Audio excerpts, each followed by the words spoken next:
The Pious Fool, the Arrogant Idiot, and the Compound Ignorant by Mahfuz Mundadu. It is a tragedy of our times that societies no longer fall because of plagues, droughts, or even the collapse of trade routes, but because of the unholy trinity of human absurdities: the pious fool, the arrogant idiot, and the compound ignorant. Each one, in his own grotesque theater, dances to a tune that ruins communities more effectively than locusts on a millet field. You can pave roads, build schools, and import whatever, but if your village square is ruled by either or all of these three, your children will grow up eating slogans and your grandchildren will inherit empty rhetoric, cracked promises, with dreams turning into nightmares. The pious fool is the man who ties a rosary so tightly round his wrist that he can no longer feel the pulse of his own heart.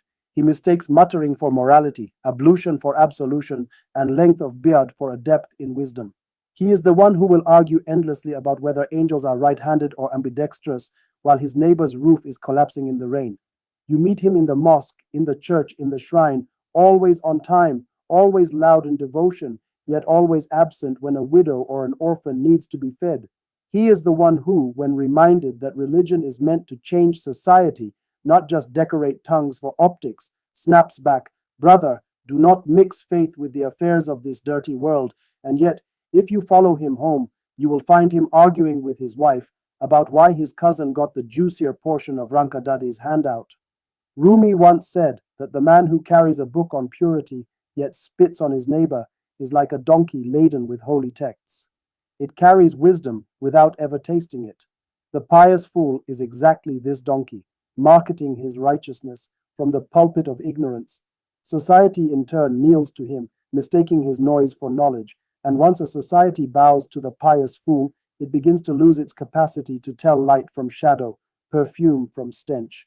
Then there is the arrogant idiot. He struts into the square with a chest so inflated you would think he swallowed a tractor tube. His arrogance is his only degree, and his ignorance is his only qualification.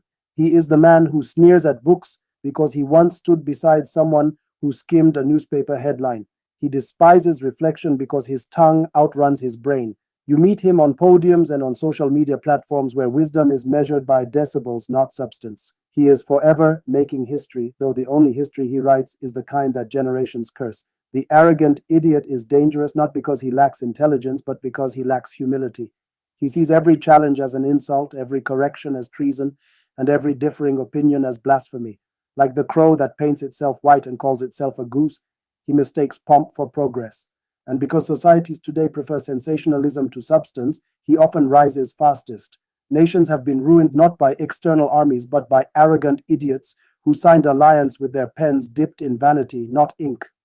Rumi warned that arrogance is a veil that blinds the eyes of the heart. When the arrogant idiot stands at the helm, the ship steers straight for the rocks, and he blames the passengers for sitting on the wrong side. And yet, the people clap because nothing entertains the masses more than watching a fool insist he is a genius. But the deadliest of them all is the compound ignorant. Unlike the pious fool, who at least respects the idea of virtue, even if he misses its meaning, or the arrogant idiot, who at least believes he is leading, even if he leads down to a bottomless pit, the compound ignorant is a vacuum disguised as a volcano of wisdom. He does not know, and he does not know that he does not know. Worse, he does not want to know. He dismisses doctors while swallowing Adar al-Bakhur from the roadside. He mocks scholars while failing to spell his own name. He sneers at architects and engineers while living inside the structure they built. He is the one who, when asked why the bridge collapsed, replies, "Because the enemies of progress are jealous." The compound ignorant is the most frightening because he is incurable. With the pious fool, you can whisper that religion is also justice. With the arrogant idiot, you can pray that time humbles him. But with the compound ignorant, you face a man who builds walls of hallucinations and windows of delusion. He swallows conspiracy theories as breakfast, vomits them as dinner, and teaches his admirers to call it a balanced diet. He does not argue from knowledge, but from the sheer intoxication of pomposity. Like a cock crowing at midnight,